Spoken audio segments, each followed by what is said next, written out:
नमस्ते मित्रों। हर कामयाबी पर तुम्हारा नाम होगा, हर कदम पर तुम्हारा सम्मान होगा।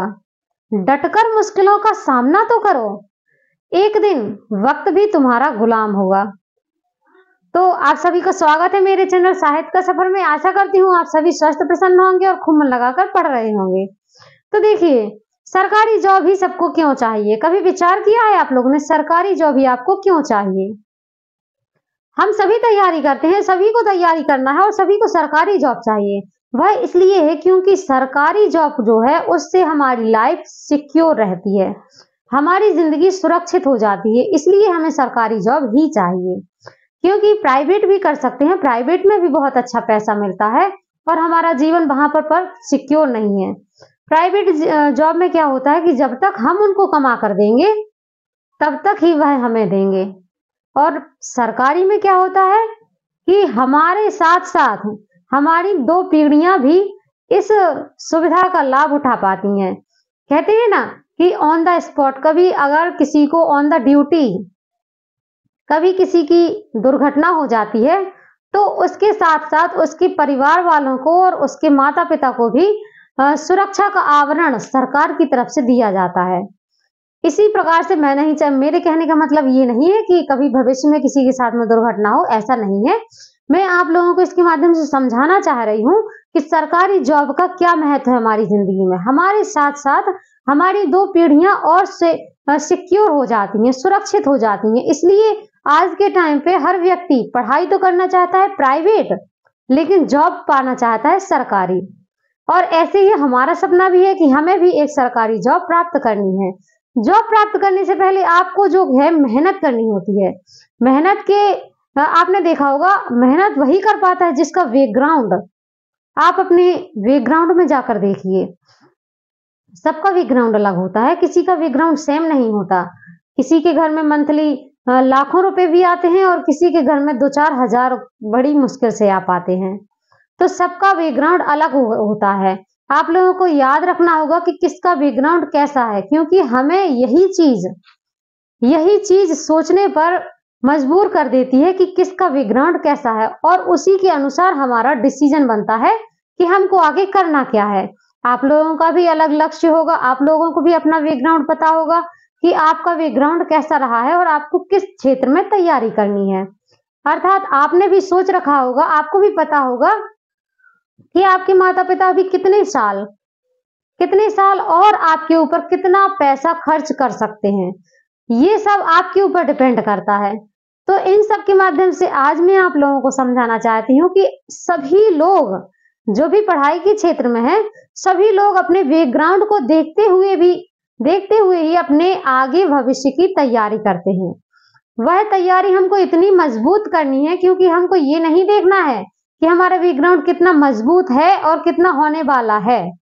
हमको सिर्फ ये देखना है कि हम अपने कदमों पर खड़े होकर अपने परिवार को किस प्रकार से चला पाएंगे। अभी आप अपनी उम्र से लगभग 10 साल आगे की सोच लीजिए।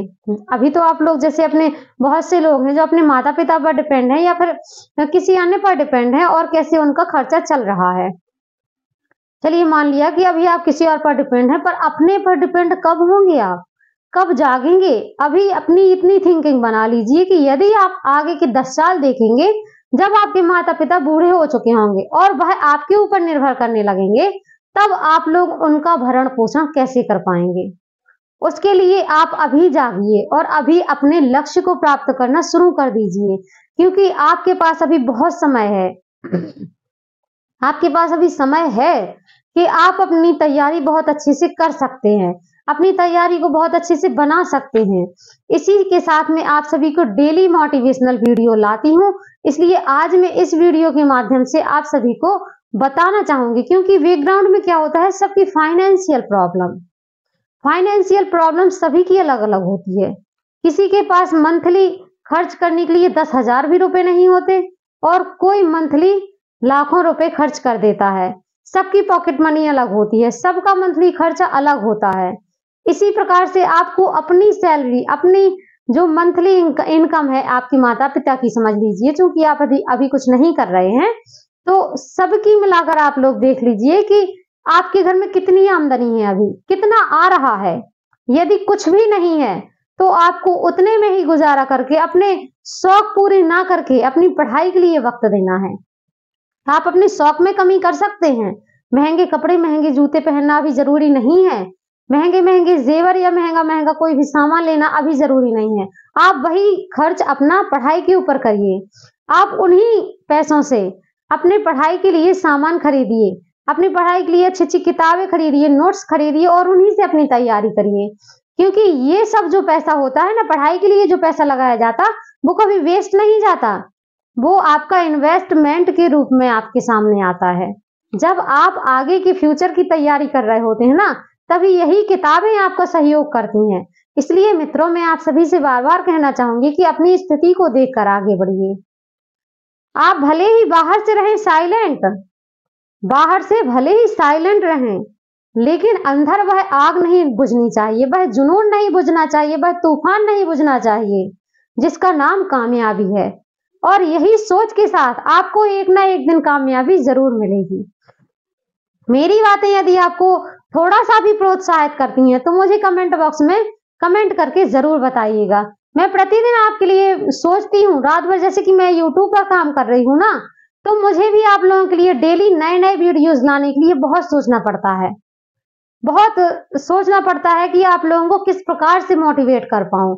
इसी प्रकार से आप लोग भी थोड़ा सा माइंड पर प्रेशर डालिए, क्योंकि इस दिमाग पर हम जितना प्रेशर देंगे ना, उतना ही यह और अधिक कार्यरत होगा।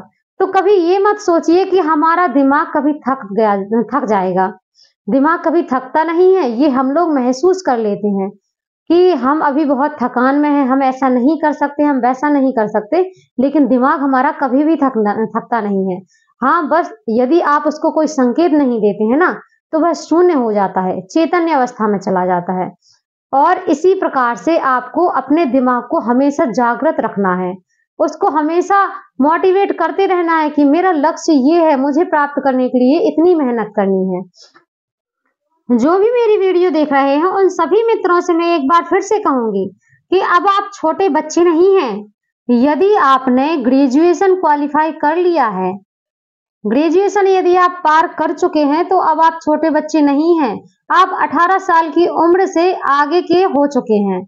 और 18 साल के बाद तो हमारा संविधान भी हमको ये अधिकार देता है कि हम सरकार बना लें। अर्थात 18 साल की उम्र जब हो जाती है, तब हमारा संविधान भी हमको ये अधिकार दे देता है कि हम अपनी सरकार बना सकते हैं। तो फिर बना लीजिए ना अपनी लाइफ। अपनी लाइफ क्यों नहीं बनाते आप? अपनी लाइफ के बारे में क्यों नहीं सोच रहे हैं? अपनी लाइफ के प्रति क्यों बिल्कुल उसको ऐसे छोड़ रखा है जैसे कि कोई और की जिंदगी हो? आपको ऐसा नहीं करना है। अपनी लाइफ के बारे में आपको खुद सोचना पड़ेगा, खुद मेहनत करनी पड़ेगी। तो जागिए और तैयार करिए अपने आप को पढ़ने के लिए। जब आप पढ़ना शुरू कर देंगे, जब आप अपने लक्ष्य में डटे रहेंगे, तो हाँ, माना कि कामयाबी एक दिन में नहीं मिलती, माना कि कामयाबी एक दिन में नहीं मिलती, पर एक दिन जरूर मिलती है। यदि ऐसे ही संघर्षों से हम मेहनत करते समय निकालिए, क्योंकि आपका सबसे पहले काम है पढ़ना, पढ़कर खुद की पहचान बनाना। जब आप एक पहचान बना लेते हैं ना, तो ये बाकी की जो समस्याएं हैं ये आपको छोटी लगने लगती हैं, तुच्छ रूप में लगने लगती हैं, और आप सभी समस्याओं का सामना करने में सक्षम हो जाते हैं। तो अपने लिए समय निकालिए, अपनी पढ़ाई के लिए वक्त निकालिए और प्रतिदिन अपना एक टारगेट बनाइए कि मुझे आज ऐसे करना है और ये करके ही रात में मुझे सोना है, और सुबह आपको उठकर क्या करना है, ये अपना एक टाइम टेबल जरूर फिक्स कर लीजिए। तो आज के लिए इतना ही। वीडियो बहुत लंबी हो जाएगी। कोई भी बात होगी तो कमेंट के माध्यम से करते हैं। मिलते हैं अगली वीडियो में।